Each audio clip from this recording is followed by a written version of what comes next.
continue on the Sabbath, May 27th.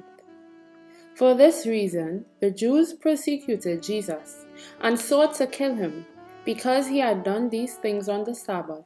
But Jesus answered them, "My Father has been working until now, and I have been working." John 5:16 and 17. At Jerusalem, where the Savior now was, many of the learned rabbis lived. Here their false ideas about the Sabbath were taught to the people. Great numbers came to worship at the temple, and thus the rabbis' teaching was spread far and wide. Christ wished to correct these errors. This was why he healed the man on the Sabbath day and told him to carry his bed. He knew that this would attract the attention of the rabbis and thus would give him an opportunity to instruct them. So it proved.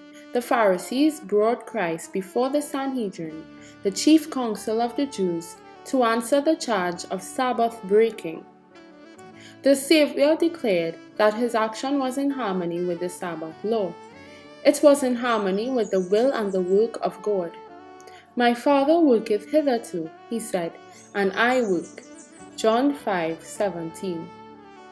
God works continually in sustaining every living thing.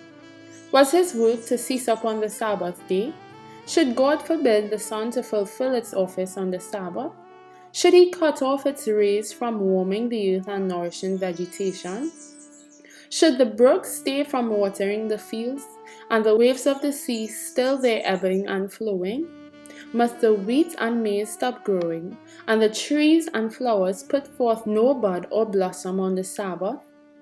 Then people would miss the fruits of the earth and the blessings that sustain their life. Nature must continue its work or mortals would die, and they also have a work to do on this day. The necessities of life must be attended to, the sick must be cared for, the wants of the needy must be supplied. God does not desire his creatures to suffer an hour's pain that may be relieved on the Sabbath or any other day.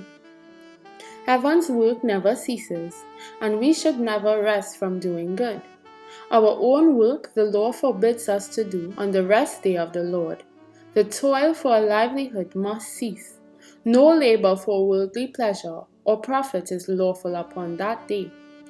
But the Sabbath is not to be spent in useless inactivity. As God ceased from his labor of creating and rested upon the Sabbath, so are we to rest. He bids us lay aside our daily occupations and devote those sacred hours to helpful rest, to worship, and to holy deeds. The Story of Jesus, 73 and 74. From To Be Like Jesus, page 158.